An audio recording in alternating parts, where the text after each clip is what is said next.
Hello everyone, welcome to Game Tech UK and this video which is looking around the PlayStation Portal. Is it any good? Is it worth your time or money? Is it worth my time or money? I did buy this with my own money. It's not a sponsored video. So let's start by having a look around the box. So on the back of the box, it says put your PlayStation 5 in the palm of your hand, and that's exactly what this device does. It says your handheld gateway to your PlayStation 5s, play your game collection, and also experience breathtaking immersion. And they've got a picture of it there next to the PlayStation 5 just to put in people's mindset that this isn't a standalone product. And of course, we've got a brand new picture of Spider-Man 2 on there, nice and current and attractive. On the side of the box, it gives us a little bit more information. I wish this was actually a little bit bigger and clearer, but it says PlayStation console sold separately. That's what it needs. It needs a Wi-Fi connection with at least 5 megabits and account for PlayStation Network required. Account holders must be 7 years or older, and users under 18 require parental consent. Games must be playable on your PlayStation 5 console and installed on your PlayStation 5 console. Games that require a VR headset or special peripherals are not compatible with this product. On the front of the box, there is a little warning, if you like, down here that shows a picture of the PlayStation 5 and a Wi-Fi logo saying required. I wish they would make it just a little bit more obvious on the front of the box what this is and, more importantly, what it does. So, time to get it out of the box. Let's take it out of the sleeve. And it's always interesting to know where you open these. Oh, it's a sliding device. Okay, and it was upside down. So we just slide that out there. Beautifully presented. Nothing in that box. We just take this top off. And there it is. It's upside down as well, which is great for protection. And these are standard sort of covers now, aren't they, for all our sort of electrical items. And it gets stuck on the left analog stick, but that's fine. We take it out gently. And it's immediately surprising how wide this is. I did not expect it. Oh, yeah, there we go. I didn't expect it to be this wide. God, this is an impressive bit of kit. Look at that. That is really cool. It's really long, actually. Very, very long. Oh, beautiful screen. Controllers feel absolutely lovely. Anything else in here? Underneath here, we've got the instructions. And where I've just put the controller down, there is a cable as well. But yeah, this is really good. Really very nice. I'm quite blown away, actually. So that's where we're going to charge it, and your headphone socket can go in there. Volumes, on button. Yeah, you've got a microphone on here as well, so you can carry on with your multiplayer games. Buttons feel glorious, absolutely. This feels like a PlayStation 5 controller. Very, very nice. So before we switch it on, let's talk about what this device actually does and who might buy it. This device does one single thing, just one thing. This device does one thing, and that's remote play. That's all it does. It might look like it's a PSP or a handheld Sony gaming system, but it's not. It's a remote device. So let's talk about a scenario. Maybe your partner, you get in, you have your dinner, and you want to sit down, but your partner wants to watch something on TV. It's something they've been following for weeks, and it's the finale, for example. You think, well, I really want to play Spider-Man 2. You could go to the spare room or your bedroom, or you could get this. Now, this will log into your PlayStation 5, which is under your TV, so you'll leave it switched on or in rest mode. Your partner will watch their program, and you'll be able to control your PlayStation 5 on this device as if it was on the big screen. That's really what it is. That is essentially what it is. It's a remote play device. You could also, for example, go and lie in your bed and carry on. You're not going to lose signal. You're connected to your Wi-Fi. You could go and lay on your bed and play this. You could go in the toilet and play this. You could go in the garden and play this. This doesn't do anything else apart from remote play your PlayStation 5. The best way to look at this device is it's a tablet with controllers attached either side and one single app on. You can't do anything else. You can't log into your bank. There is no browser or operating system as such. There's basically the PlayStation app. So this device cannot be used for anything else.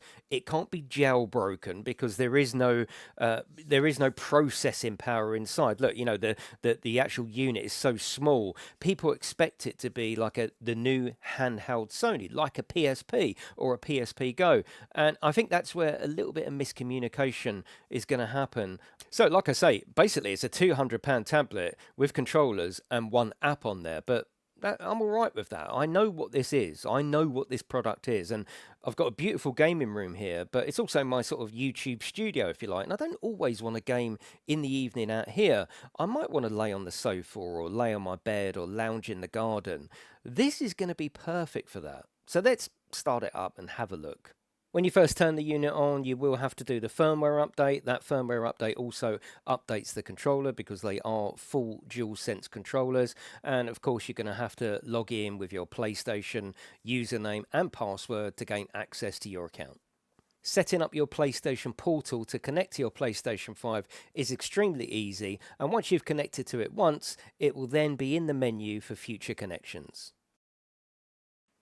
The first game I tried was SnowRunner, and I deliberately had the PlayStation 5 full screen behind it just to give you an idea about latency, and here it was absolutely perfect. There's been a lot of talk about the poor latency on this product in video comments and forums, but I just didn't experience it here. I mean, it was absolutely beautiful to play. In fact, my eyes as I was playing was actually looking at the large screen but using the controller on the PlayStation Portal. So in this particular situation, it ran absolutely perfectly.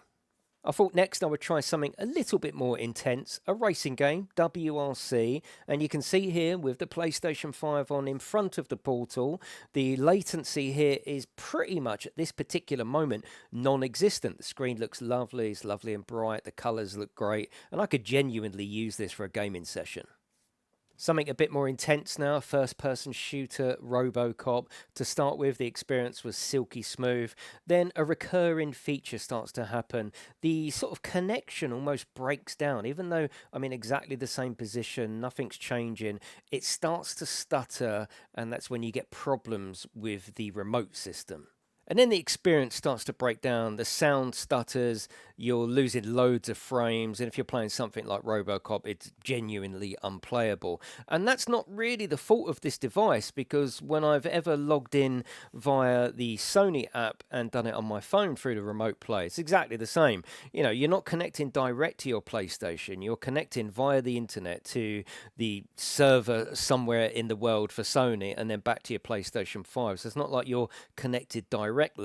And then, yeah, like I say, the experience starts to break down. If you're playing games like RoboCop and that happens, you might as well just switch it off. Certainly if you're playing something like COD and you're in a multiplayer match, end of, you're going to die. If you're playing something like SnowRunner, you know, you can sort of wait for the sort of service to reapply itself almost. You know, as I've been playing this for the last couple of hours, I've noticed that, you know, the sort of the quality of the service drops.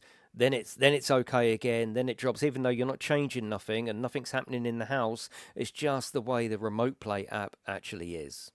The other thing the app cleverly tries to do, if it does feel a drop in service or connection, is to lower the quality of the screen. If you're playing a game that's really dependent on reading text or something like that, then you're going to have trouble reading that text because the app is trying its best to keep your connection in the best condition possible. And the first thing to go is the quality of the screen. Being harsh on the product, you can very easily make a mockery of this £200 purchase by using equipment you've already got. Here I've got my Fold 3, I've got the PlayStation 5 controller, and it works in exactly the same way. An interesting limitation on this device, if you go to an airport or a hotel and the wireless internet there, the free Wi-Fi, requires you to sign in with an email address as they normally do, you can't connect to that wireless network with this. There's no browser feature to be able to put in some details. So probably you're going to be using this on your phone, but if you're abroad, that's going to be very expensive. And if you was hoping just to log into your usual Wi-Fi and you have to use a username or password, you won't be able to do it with this unit. The unit itself is beautifully put together. For those on the internet saying it's flimsy, it is absolutely not flimsy. It's very, very sturdy. For those on the internet saying it's rubbish because it hasn't got an OLED, that's rubbish. The LCD screen is beautiful and bright. You'll have no problems there. It's quite big and bulky, and I think if you drop it, it will easily break. So you probably want to put a case on that, which is going to add more cost to the product. So, would I recommend this product? I don't think you can just put a straight out must buy on this. It doesn't do anything. It only allows you to do what you were already going to do, just in a different location. So, there's that to think about. And also, there's the wireless network as well. So, when this runs perfectly, when it's running properly, oh my God, it's such a great experience. When it starts to break down, it's sort of, you've got this expensive or a relatively expensive item in your hand, and it's performing rubbish with the sound stuttering and dropping frames, and it's a really poor experience at that point. A lot of people are getting upset with this device because it's not what they expect it to be. It's not the latest PSP, it's not the latest standalone Sony handheld gaming machine. But think about it, do we really want another handheld gaming machine? You're going to be buying the game twice. So say, for example, you want Spider-Man 2. You bought it for your PlayStation 5. You really like the feel of how good it would be to play that at work or in bed.